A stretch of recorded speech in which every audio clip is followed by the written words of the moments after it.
రూపాయలు పెట్టి కొన్నారు కదా, మరి ఇప్పుడు మీరు ఏం డిమాండ్ చేయాలనుకుంటున్నారు, మరి ఏం చెప్పాలి? అసలు డిమాండ్ చేయడానికి మాకు వేరే ఇల్లు వద్దండి, మా ఇల్లు మాకు కావాలి. మేము ₹1,00,00,000 పెట్టి మా డబ్బులతో మేము కొనుక్కున్నాం. ఎవరు మాకు ఫ్రీగా ఇచ్చిన ఇల్లు కాదు.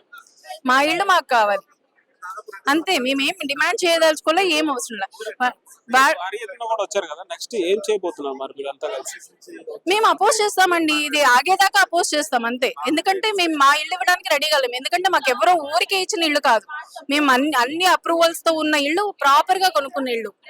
మేము ఎవరి దగ్గర ఫ్రీగా తీసుకున్న ఇల్లు కాదు, మాకేమి ఉచిత పథకాల ద్వారా వచ్చిన ఇల్లు కాదు. సో మేమెందుకు మా ఇల్లు వదులుకుంటాం? ప్రజాపాలన అన్నారు కదా, మరి ఏమంటారు? ఇది ఎక్కడ ప్రజాపాలన అండి? ఇది ప్రజాపాలన అంటారా? ప్రజల ఒపీనియన్ తీసుకొని చేసేది ప్రజాపాలన. డైరెక్ట్ గా ఒక నోటీస్ పంపించేసి, నోటీస్ పేపర్ లో రిలీజ్ చేసేసి, అసలు వాళ్ళ పోల్ ఏంటో కూడా తెలుసుకోకుండా, వాళ్ళ పల్స్ ఏంటో కూడా తెలుసుకోకుండా నోటీస్ లో సర్వే నెంబర్లు ఇచ్చేస్తే అది ఏ రకమైన ప్రజాపాలన? నియంతృత్వమే ఇది. ప్రజాపాలన కాదే కాదు, డిక్టేటర్షిప్.